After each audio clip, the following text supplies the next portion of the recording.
there's been a lot of discussion on the way shock mounts and even control arm brackets hang down so far that when we get out in the rocks and inadvertently slam them into one of those rocks, that they'll often bend and even break off.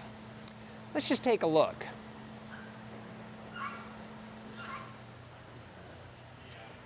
So why do these shock brackets hang down so far? And even the control arm mount? Well, it's for geometry and obviously travel. Why couldn't we just shorten this up 2 inches? Man, it'd gain us that much ground clearance, but it's also going to affect our up travel. Well, I guess another option would be to shorten it up, but then just lean the shock over. Let's just take a look at that.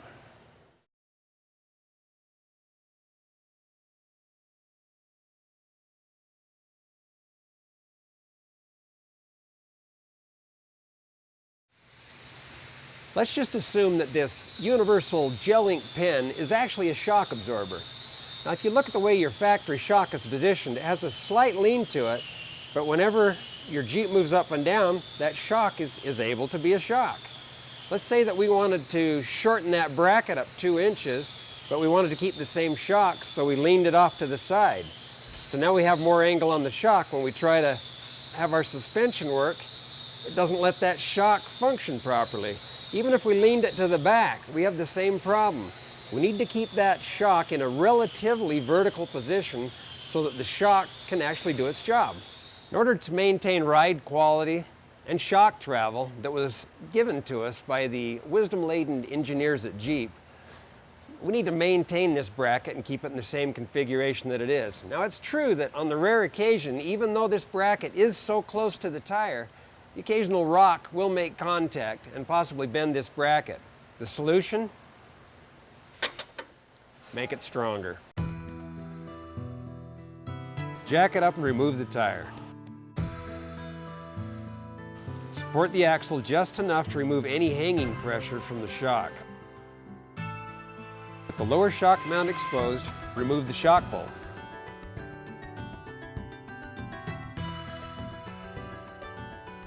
Using the new bracket support as a template, mark where you'll be welding and then grind off the paint in preparation.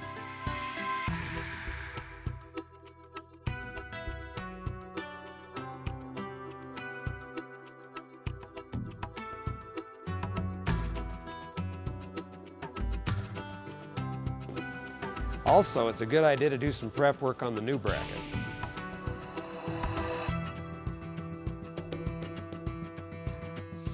Position both pieces of the new bracket on the shock mount and just start the shock bolt. Tighten the bolt just enough to hold the bracket into position. We don't want to go all postal on the bolt just yet, because it'll probably pull the new bracket away from the original bracket and cause a gap. That's not good if you want to get a nice weld. Tack weld the bracket into place in several places. This will help with the final weld, heat pulling that bracket as you weld. Final weld with the shock bolt in place with just a little pressure on it, again to help with heat pull from welding.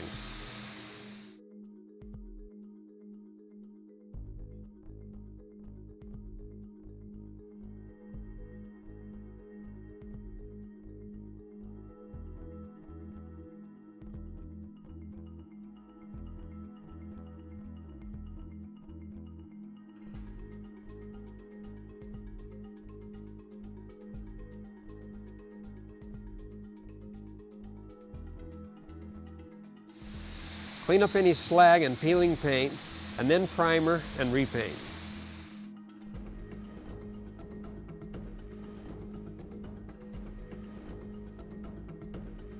Reinstall the shock using the provided hardware. Let's move to the front and install the lower control arm braces. This bracket doesn't hang down quite as low as the rear because there's no shock mount associated with it. They are, however, going to take some serious hits because of their location. For better access to the passenger side control arm mount, just remove the stabilizer shock bolt at the axle and then swing the shock out of the way. We'll use the same technique as we used on the rear. We'll use the new brace as a template and mark our weld surfaces. Using the paint mark as a guide, clean or grind the bracket and the new brace in preparation for welding.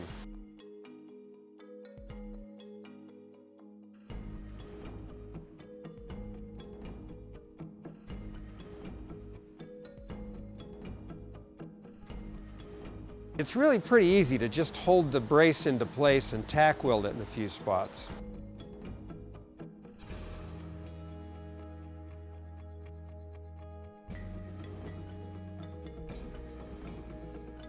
Welding, you'll notice there's quite a difference in the original bracket and the new brace as far as thickness. Just bear in mind that when you're welding, you'll need to move pretty quickly to avoid blowout. You won't need to remove the lower control arm to weld. Just be nice to it. Weld one side of the brace, let it cool a bit, then finish welding. You'll be moving pretty quickly on the weld, so there shouldn't be any extreme heat generated.